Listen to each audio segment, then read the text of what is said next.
Good afternoon guys, ito na naman tayo. So itong umorder sa atin, tatry niya raw hanggang ngayon. Bali kahapon din, ngayon din sa Lunes. Kung titinda sa Lunes, pero mostly yun sa kanila, sila parang day off nila pag Lunes, baka bukas meron pa. So ngayon guys, mag-harvest na naman tayo ulit ng 30 kilos para sa kanya. 300 ang kuha niya. Andyan ang timbangan natin. So dyan ako mag-harvest guys. So antayin nyo lang ako rito kasi baka biglang magdilim ito. Sana makunan yung pag-harvest ko. Tara.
Yan guys.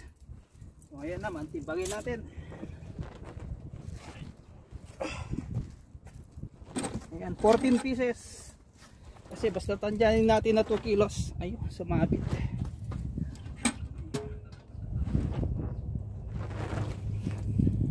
So ayan siya guys. So ayan. Ayan. 32. Kasi itong ano guys, 1 kilo to din yung mga dahon niya, 1 kilo rin, minus 1 kilo pati itong kahon. So 32, tama-tama na 30 kilos. So ayan siya guys.